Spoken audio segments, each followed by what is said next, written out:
I just felt like I was floating though. I felt so peaceful. So it was crazy to go from a day of complete crying all day to just like this feeling of nothing can touch me. Welcome to Still In It, 5-MeO DMT Stories. I'm your host, Arthur. Whether you're curious, preparing for your own journey, or reflecting on past experiences, we hope these stories resonate, inform, and inspire. Please enjoy today's episode. This podcast is brought to you by Enfold, offering the world's most comprehensive 5-MeO DMT program. To learn more, visit enfold.org. That's enfold.org, or click on the link in the show notes. Grateful to have another guest on the pod here, Kelly. Kelly, thanks for joining us. Thanks for having me. I'm excited to be here. Yeah, great. If you'd like, could you start by telling the listeners, who are you? Who's Kelly Pladsen? That's a loaded question.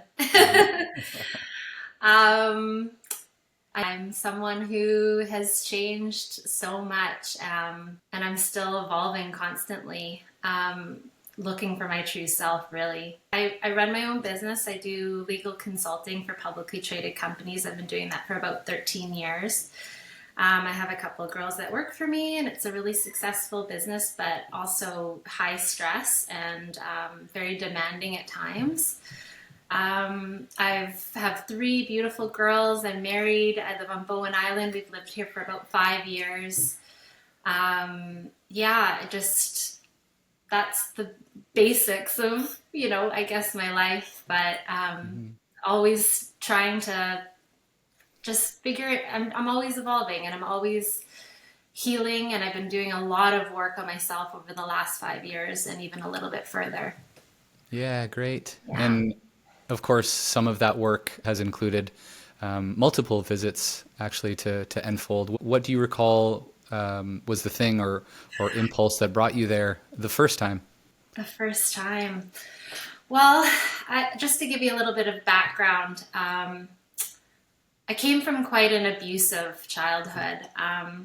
My dad was very emotionally unavailable to me, and I was actually quite scared of him my whole life. Mm-hmm. I always struggled with, self-love and feeling like I'm worthy of love. But fast forward a little bit, I ended up being, as an adult, someone who was constantly seeking approval of others because I wasn't getting it from my father. Someone who felt like I could do everything and be everything, and I can do more, and always needing more. And then it put me into this position of where I was working my job that I am now. I had 3 children. They were all under the age of 5 at one point because they're all a year and a half apart. There was no break, and I felt like I was literally drowning inside.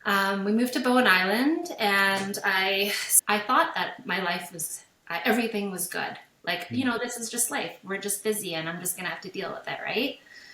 And then I moved to this island thinking, maybe something will change, right? And what ended up happening is I started really having to look inside. And the reason being is because we moved here to this island. I didn't even know one single person. It was the beginning of COVID. And I felt like I was back in high school trying to desperately fit in with the people here, trying to make friends, trying to be accepted, and making friends with whoever I could, and grasping onto who would ever give me some sort of attention. And I had never seen it before. I had never seen that I was seeking other people's approval so deeply because of what I was lacking from my childhood. And I didn't even know that. So after doing a lot of work like that and bringing it all out, to this day, I'm so grateful that I did it, obviously, and that I experienced that, a traumatic childhood. Because had I not, I don't think that I would be where I am today. And so, it's turned from a place of, being the victim to being very grateful for that experience now. Mm-hmm. So here I was on Bowen Island doing some deep trauma work and a lot of healing. And I just knew that there was something I needed a little bit more. And there were these synchronicities that happened on this island that led me to Stephen Austin. I met Stephen Austin at the pub on a patio there, and there was something about Austin that was just so captivating, and you've met her. She's just, there's Sounds something right. that you just feel connected to her right away. Talking to her for 3 minutes, I'm like, this woman is like an angel. And then fast forward, I'd been on the island for 4 years at this point, and I'd been doing this spiritual work, and then there was something that came up through someone. They had messaged, you should maybe look into Stephen Austin at Enfold. And so I kind of started looking online, and I saw the picture, and I was like, oh my God, I met these people at the pub.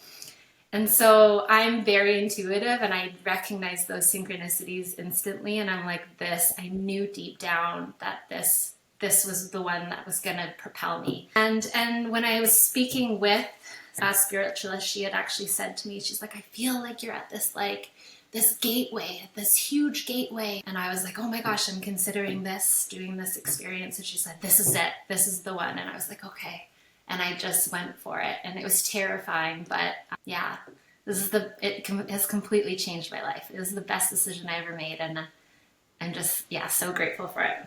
Yeah, so cool. Yeah, it sounds like, just these signs and messages that, like you said, you noticed and sort of heeded the call. And what changed or what was different for you after that first experience? Oh gosh, I don't even know how to even explain it. The first experience that I had at Enfold was just like my life was turned upside down. Having experienced that feeling and coming out of that, it's just everything that you thought that you knew and believed about the world around you, yourself, your connection to the world around you, everything is turned upside down. It's not what you thought. It's not even close to what you thought. There's so many things that have changed about me. I used to be a very controlling, I need to know the outcome of everything. I needed to grasp onto, I didn't feel safe doing anything if I didn't know what the outcome was going to be. And I wouldn't ever do anything unless I knew. And I didn't have the trust to feel that I could just trust what the universe was going to provide to me. Over the last year, I have relinquished that control, and I really, really trust that what's meant to be will be, and the universe is always providing for me. I have very much a heightened sense of awareness, and I'm really trying to move out of my mind and more into my heart space, living more out of my heart, allowing my heart to guide me, allowing my heart to tell me what it wants, what my soul wants and needs, versus what I think I need to do, what I think other people are expecting me to do, or what I feel like I have to do in that sense, versus actually listening to what I want. It sounds like you're touching on, like, as you describe it, your world kind of flipping upside down. And I'm curious to hear, like, how did you support yourself in that kind of flipping upside down and being grounded and what we say is integrating the experience? Like, what did that look like for you? And how did you do that? Yeah, last winter, my heart was really telling me that I needed to just like go inwards and be with myself for the winter. And I listened to it. And that was when it really I just felt like I found myself during that time. I just had that time with me and my immediate family. I didn't really see anyone. All the social events I actually said no to. I never used to be able to say no to things because I thought I had to do what people were expecting me to do, right? You know what really helped me with my journey is meditation. Even just for half an hour, it brings me back to that space similar to the 5. Like, I feel like through meditation, I'm able to get to that space where you're just complete utmost connection to the whole universe and to yourself. And so, that's been part of my daily practice. And that's a new practice since visiting Enfold, or one that's more consistent? Yeah. Very cool. Yeah. What I hear, Kelly, is that it sounds like there's a lot more like self-honoring and way less people pleasing as a result of what took place at Enfold. And that's right. I'd like to delve more into that first experience and what I experienced physically and everything like that. Yeah, please do. Once I took that first hit, I just started crying out of just the feeling of that such beauty, so connected with everything around you. It's like your body no longer exists. You're just one with everything, and everything is one with you. Anyway, so after I had a funny experience in my second dose, they gave me, I guess, the highest dose that they offered. And I remember having like a eureka moment in that experience where I came to this place of real struggle and I was battling this control in my head and trying to get around it. And then all of a sudden it like did this 180 and everything that I thought to be true turned, and I saw it in this completely different light. And it was just, it made me start laughing hysterically. And then after that experience, I went that evening while I was sleeping. I had like what felt like a reactivation of the whole duration of my sleep, to the point where I could feel the misting on me that Austin does. And at that time, I really went deep into my traumas from my childhood. My dad was there, and I remember feeling that feeling of feeling so unsafe. And I could feel it literally moving through my body. Like my eyes were awake and my arm was like this, and I was like, could literally feel like moving through my body and see it moving through my body as it like contorted almost, right? Mm-hmm. And then I woke up the next morning and it felt like I was like hungover. It was crazy. I was very nauseous. I had like black stool. It was just like, it felt like I processed so much trauma through my body that evening. It was powerful. Yeah. I think that's an important thing to touch on too. And for people listening who haven't heard of reactivations from 5-MeO, it's, you know, it's fairly common, especially the first night or two or several. After, you know, MEO, typically a full release experience, like, you know, we can, as we're falling asleep or in our sleep or coming out of sleep, we can feel as if we're back in the 5 state. And yeah, it really is just continued processing of the experience. And I think as you touched on, Kelly, it sounds like, you know, as you put it, like you process so much trauma even overnight by the sounds of it. And that's not to say that it was easy, but yeah, how did the sort of the following period of time go? Like after, how did that experience continue to process itself? The day following, I basically cried all day. I just cried. I couldn't stop myself from crying. And it wasn't like I was crying out of sadness. It was crying, I don't know what it was. It was maybe my body physically just needing to release those tears, but also just, it was felt like everything I had known. It was a dissolution of self, right? Like everything that I had known about myself and this universe was now completely different than what I thought. And it can be alarming, right?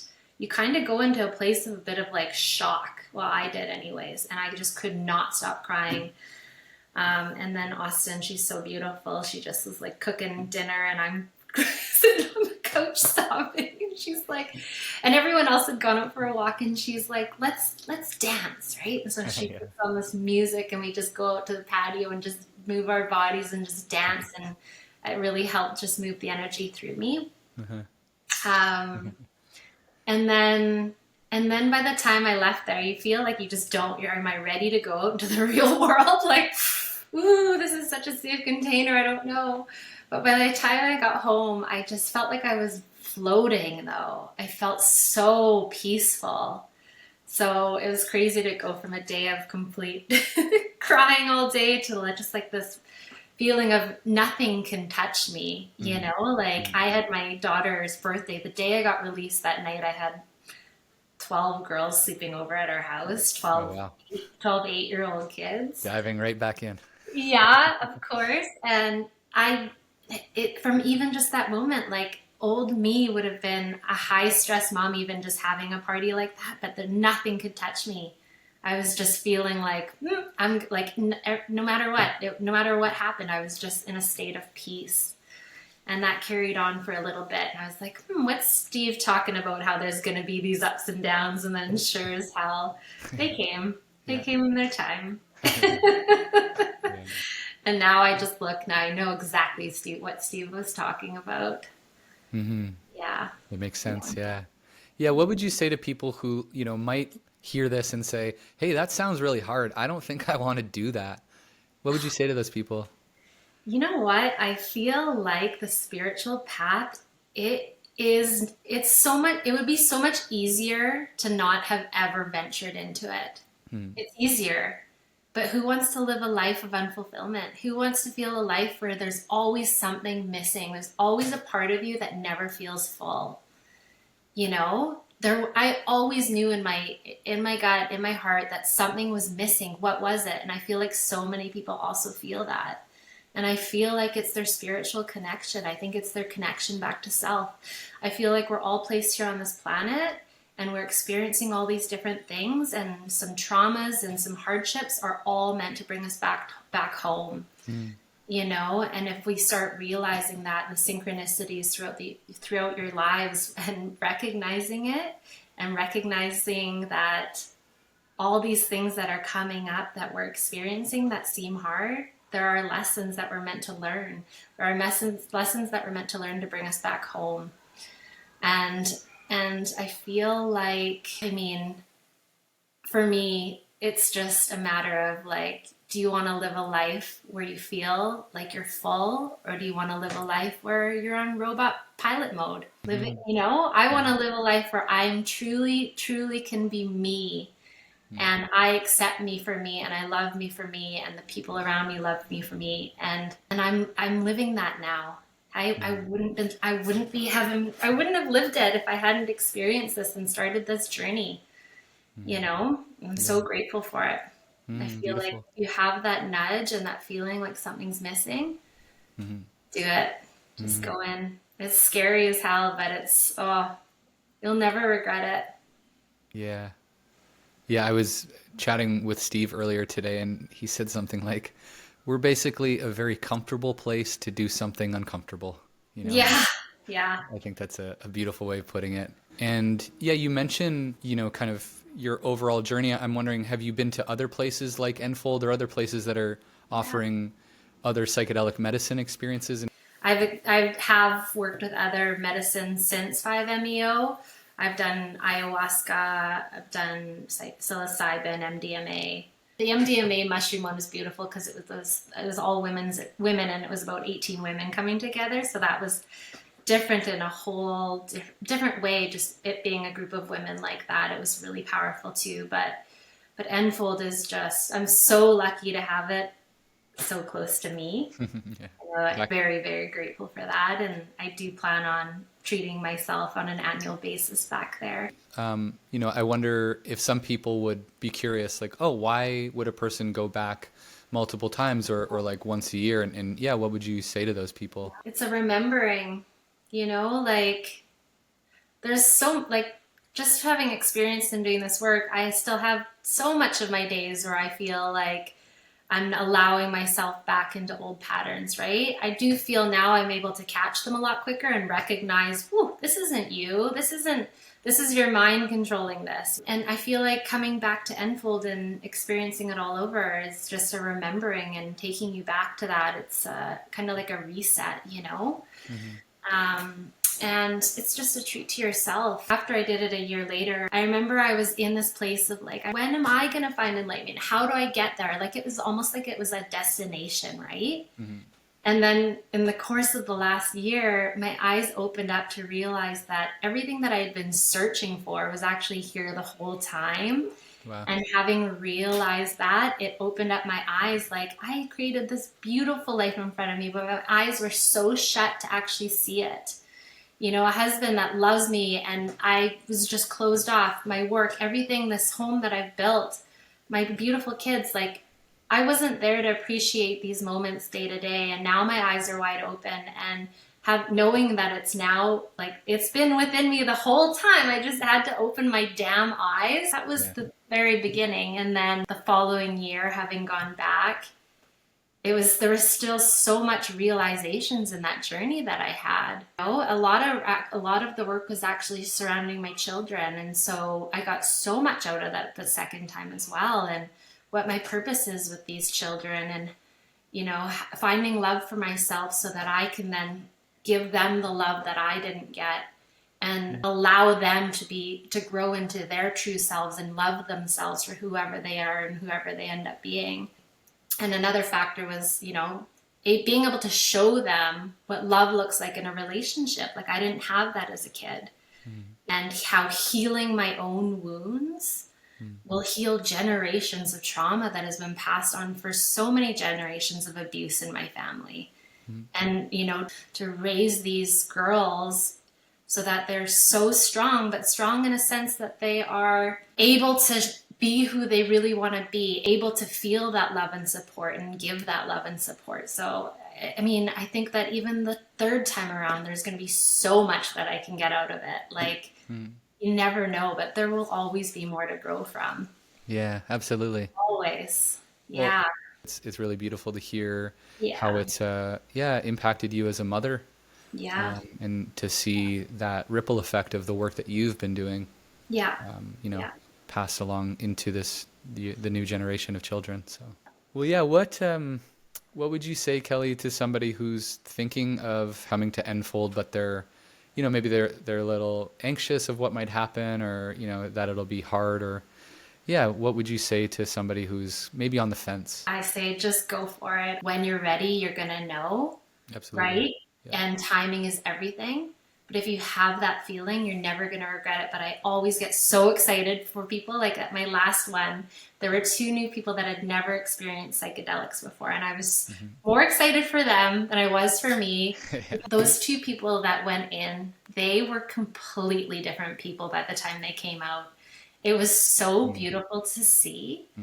They were so closed off at the beginning, and by the end of it, they were just so free to talk about what they were really feeling inside, So if people are even just inclined to do it, but trust your gut because timing is everything, just go for it. You're never gonna regret it. Yeah. Yeah. Thanks for that. Yeah. Any sort of last thoughts, last words, Kelly, before we sign off for now? No, I'm just so grateful for it all. This whole experience for me was it's just completely changed my life. And I hope that this video helps anyone out there that's even thinking about it to just dive into it. I have no doubt that it will. Yeah. I hope so. Yeah.